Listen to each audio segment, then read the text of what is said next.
Hey everyone, I know it's been a while. It's been a very busy couple weeks for me. I'm excited to paint this beautiful fall scene with you today. So supplies are listed below. So let's get started. As usual, I'm going to start out with drawing my horizon line to make sure that the landscape is nice and straight. There's nothing worse than being done with your painting, your landscape, and your horizon line is not straight. It is so frustrating. So if you're like me, go ahead and draw that line in.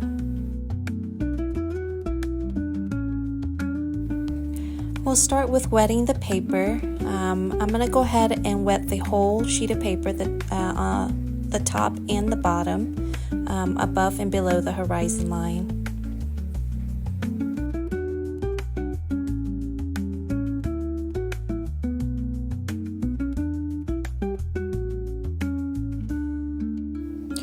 Alright, we're going to get our first color mixed up. This is Payne's Gray. I want a pretty diluted value of Payne's Gray, and we're going to use this mixture to paint pretty much the whole paper. So you can kind of see how light you want it. Your paper is already wet, so when you put paint on top of it, it's going to disperse, so it's actually going to be lighter than you think it will be. So just to be safe, I like to start light and kind of add as needed. It's harder to take colors away if you go into dark, so go in light and add more as needed.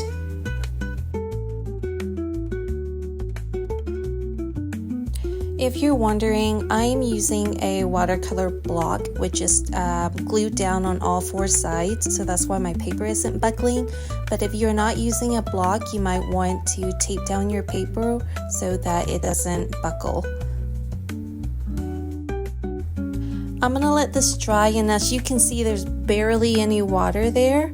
It dried very, very light, too light for me. So we're going to go in and do another layer, but we're going to concentrate most of the colors to the upper part of the sky and then the lower part where the water is going to be.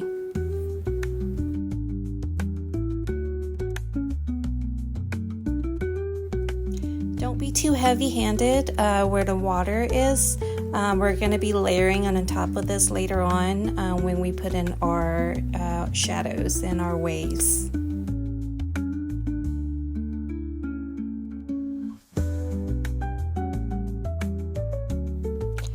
Alright, we're going to mix up a medium value of the Payne's Gray to paint in the background trees.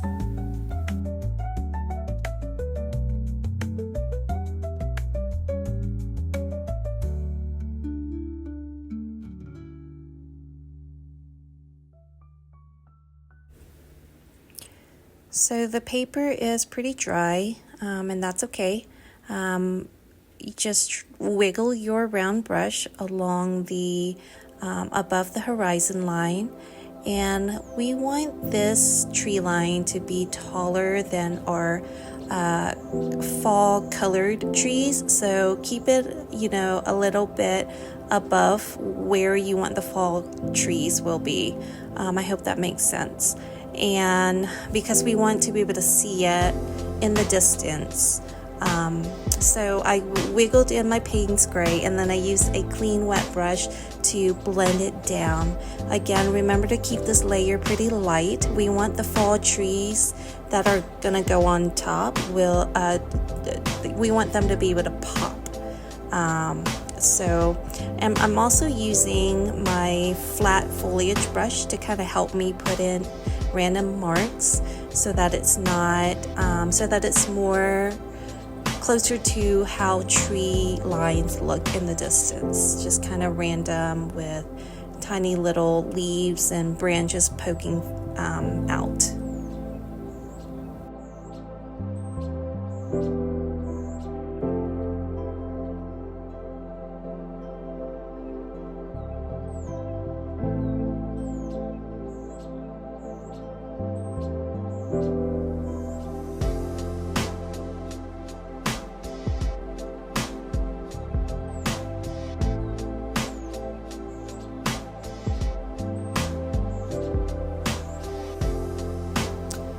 We're going to mix up our fall colors. I have chosen cadmium yellow, transparent orange, and I believe sap green. Those are my chosen colors. Of course, you can choose whatever fall or not fall colors that you want. You can add red, a beautiful red if you would prefer that. You can leave out the green, you can leave out the orange or yellow, whatever you want. So we're gonna make sure that the first tree line in the distance is dry before we add our fall tree lines.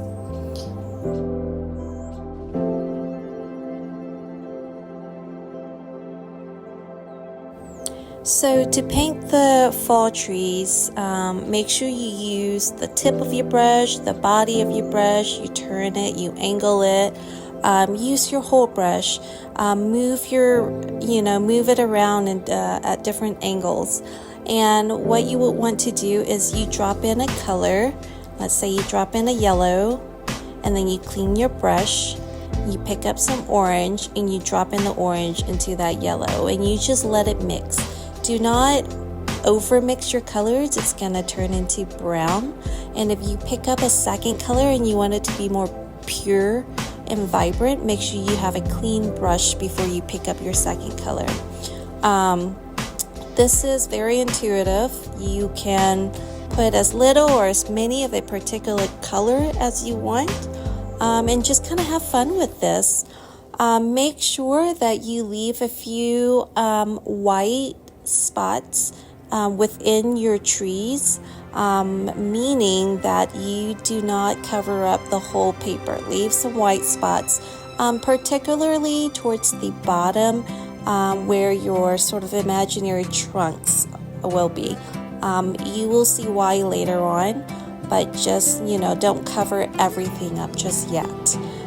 Focus sort of on the upper mid part of this whole tree line.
I've brought in some Payne's Gray to this whole mixture. I'm going to drop in the Payne's Gray mixture towards the bottom of the trees.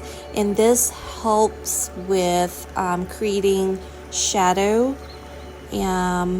within the the trees, and it gives it more form. And so if you're looking out at like a forest, most of your shadows will be kind of towards the bottom part of your trees. So that's what we're doing right now. And to make my colors darker, I just use the same Payne's gray that I used in the sky earlier. And this really helps with the cohesiveness of the whole piece when you use similar colors in different parts of your painting.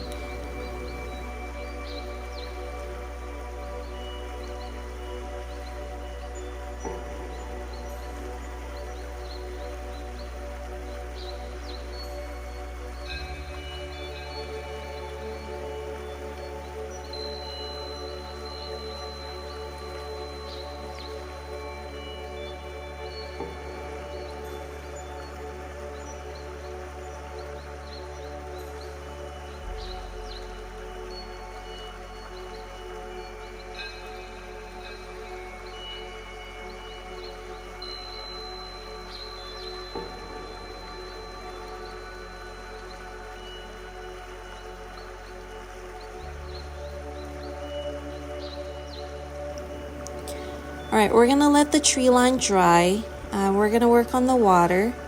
We're going to re-wet that bottom portion of the paper where the water is going to be.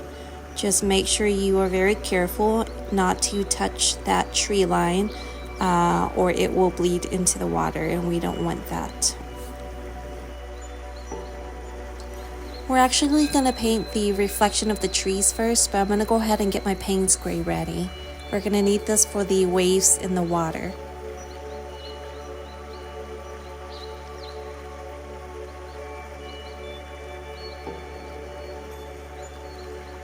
And this is going to be similar techniques to how you painted the trees, but it doesn't have to be precise. Just do your best to reflect the shape of the tree line to your best of your ability. It doesn't have to be exact. Just similar color, groups of color. Don't make it too big, don't make it too small. Just try your best to mirror it. But again, don't spend too much time on this because we're going to be putting some waves through it anyway, and we're just going to kind of break it up. And making sure that your paper for this part is moist will really help with the feathering out or fading out of the colors and help them mix as well. Because when you look at a reflection in the water, most of the time the reflected image is kind of hazy. It's not as crisp as the actual image or as the actual subject. So having your paper moist will help with portraying that haziness. Also notice that I am leaving a very thin white line between the trees and the reflection of the trees. So make sure you do that.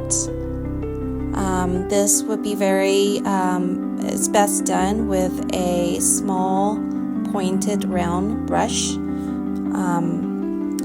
And also kind of along the way, I'm reinforcing the shadows of the horizon line by adding more Payne's gray and just kind of making it or differentiating it from the reflections below.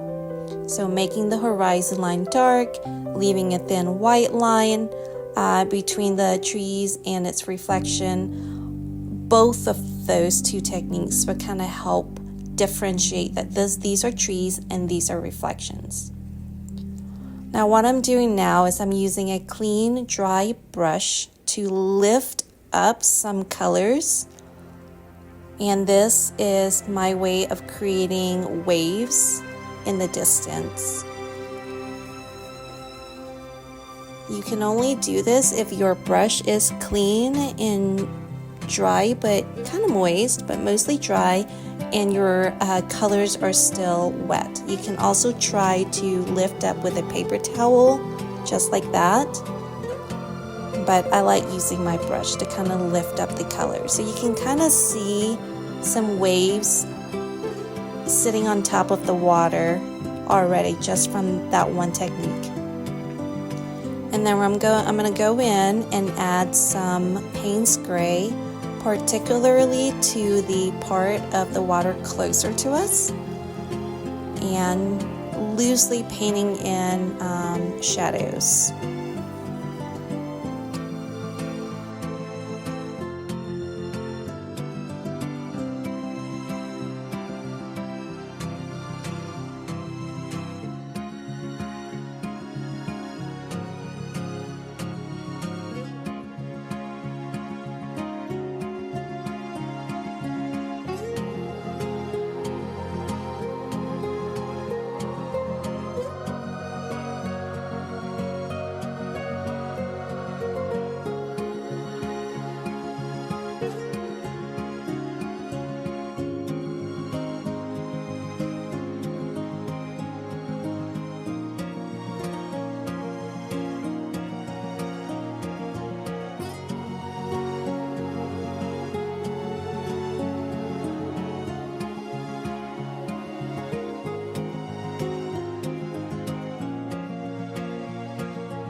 Now that the tree line is dry, I can go in with the dry on dry technique and loosely paint in some trees. This will just kind of add another layer to the trees. We have trees that were painted on wet, so they kind of faded into the distance. They're not as detailed looking. So now that it's dry, we can do the dry on dry technique and actually paint in a few trees that are a bit crisper or more detailed, or like as if they're closer to us, we can see more of it. And this will kind of really enhance the whole forest.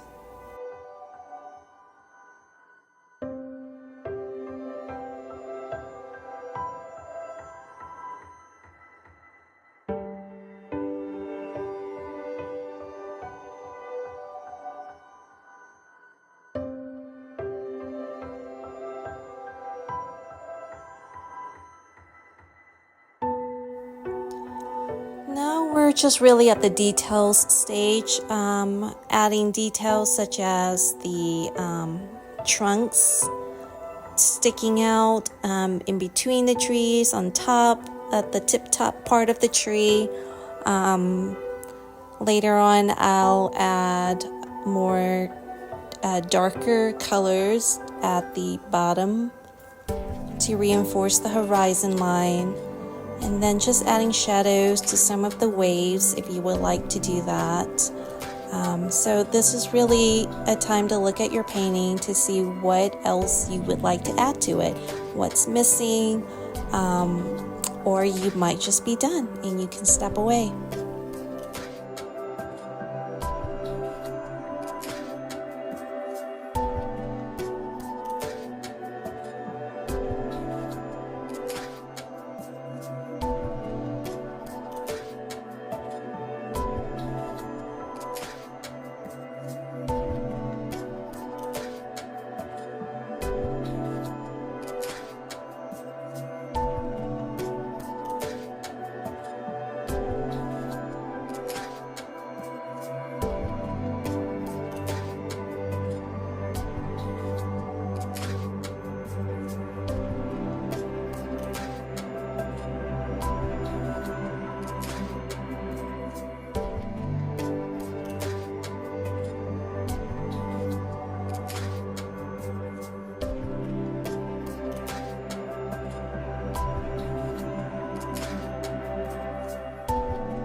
Alright, so I think I'm happy with my painting.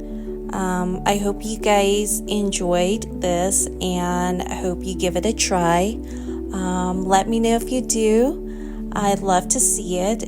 You can tag me on social media on Instagram at Pushing Pigments by HV. And yeah, thank you so much for being here. Have fun painting. Bye.